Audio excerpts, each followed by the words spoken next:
Boa tarde a todos. Mais uma aula de Resistência dos Materiais 2.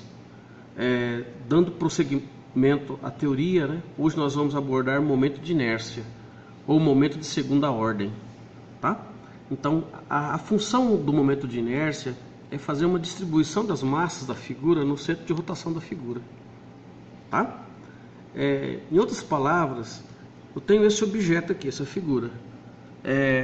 Qual que é a dificuldade para eu girar tanto em x quanto em y? Essa é a função do momento da inércia, tá?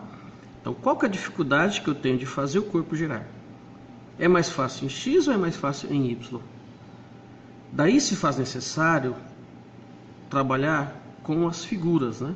Então, se eu tenho uma figura na forma de retângulo, na forma de quadrado, na forma de círculo, então, e cada uma existe uma maneira de você calcular, existe uma fórmula para calcular o momento da inércia.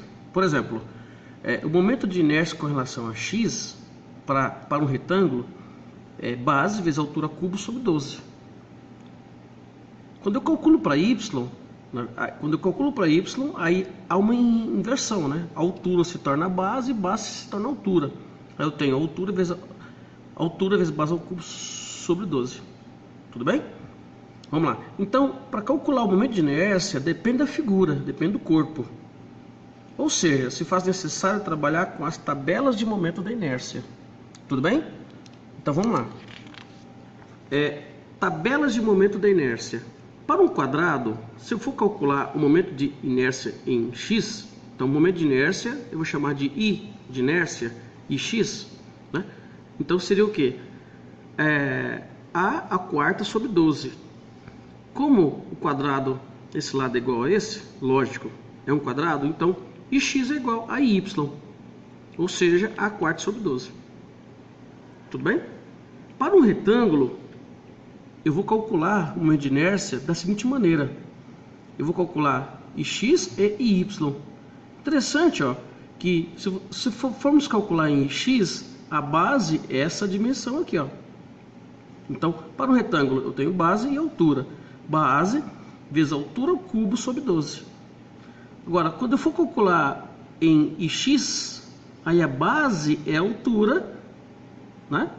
A base é a altura com relação a x. Eu tenho que olhar da esquerda para a direita, aqui, por exemplo. Base seria a altura e a altura seria a base. Invertido. Então, ix seria altura vezes base ao cubo sobre 12. Olha que legal. Então, quando eu for calcular em x, tem que olhar aqui. Quando for calcular em y, tem que olhar aqui. Tudo bem? Então, em x, base vezes altura ao cubo sobre 12. E y, altura vezes base ao cubo sobre 12. É só trocar a base pela altura.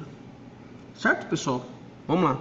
Para um círculo, é lógico, esse círculo tem um diâmetro, né? E x é igual a y, que é π, diâmetro a quarta, sobre 64. Tudo bem?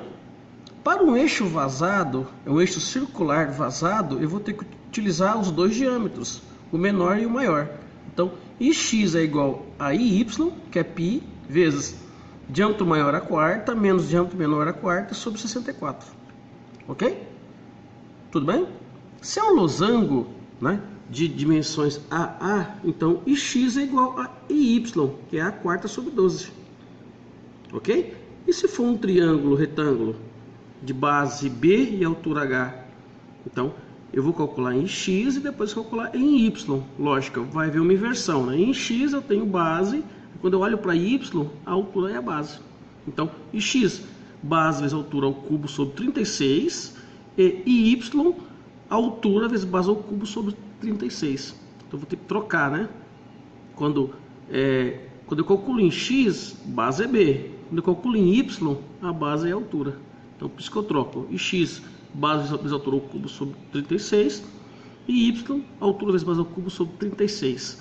São fórmulas, né, dadas no final dos livros de resistência dos materiais e já são calculadas. Nós vamos utilizar para calcular os momentos de inércia. Ok? Se for um semicírculo de raio R, e x é igual a 0,1098 R a quarta, raio a quarta. E y 0,392 raio a quarta. Então seria esse ponto aqui, ó, mais ou menos aqui. Se for um quarto de um círculo, né? ok? Um quarto de um círculo. E x, o momento de inércia seria esse ponto aqui. E x é igual a y, 0,0549 raio a quarta. Lógico, esse semicírculo tem um raio R. Tudo bem, pessoal? Interessante, ó, que a unidade de momento de inércia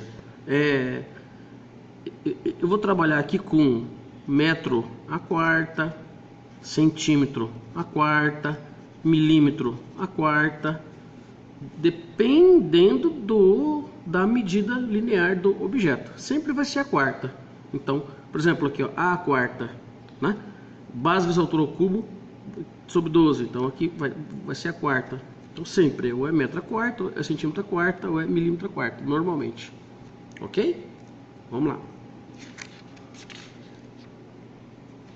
Quando eu tenho uma figura composta, se eu tenho uma figura, somente uma figura, ou um quadrado, ou um retângulo, eu aplico as equações de momento de inércia.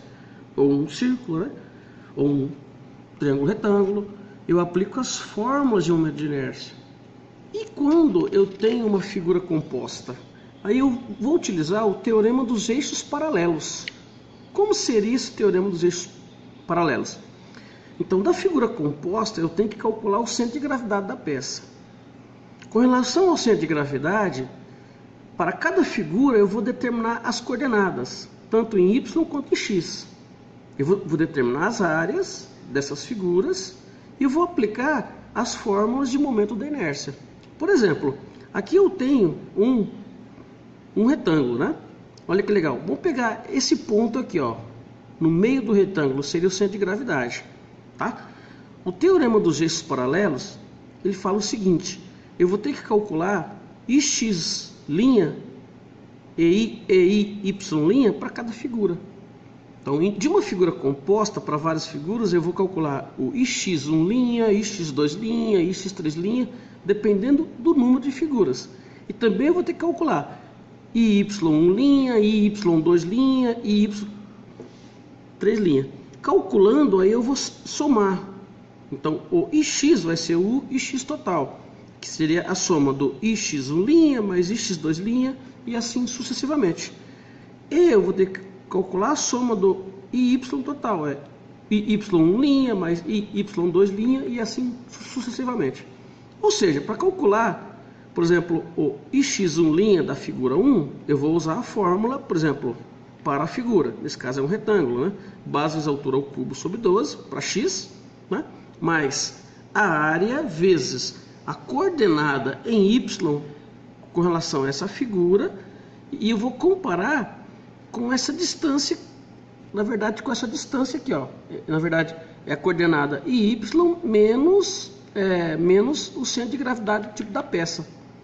Para eu calcular o x1', seria o x da peça mais área vezes distância ao quadrado. A área seria do objeto e x do retângulo. Base vezes altura ao cubo sobre 12. Essa distância ao quadrado é a relação da coordenada y menos o y do centro de gravidade da peça. Aí eu vou levar ao quadrado. E para y1', eu vou aplicar essa fórmula aqui, y mais a área vezes distância ao quadrado. Eu vou aplicar o momento de inércia com relação a y, né? Então seria a altura vezes base ao cubo sobre 12, mais a sua área da figura, vezes a coordenada em x menos o x do centro de gravidade da peça. Eu vou levar ao quadrado, tem que considerar a distância de cada coordenada com relação ao centro de gravidade da peça total. Aí eu calculo x1', x2', aí eu somo no final, para ter o ix total. Então, o momento de inércia com relação a x é o ix total. E eu vou obter o x1', x2', e no final eu vou somar x1' mais y1' mais y2', até obter o y total. Aí eu determinei os momentos da inércia com relação a x com relação a y, né? Mas é importante, para uma figura composta, eu tenho que primeiro determinar o centro de gravidade e depois calcular o ix total e y total. Ok? Obrigado pela atenção. Nas próximas aulas nós vamos trabalhar exercícios, né? Tem que ter muito cuidado, porque não é um assunto meio complicado de entender, mas é só aplicar o conceito que foi discutido aqui. Eu peço a gentileza de se inscrever no canal e fazer um comentário pertinente ao assunto. Obrigado, olha que legal, até a próxima.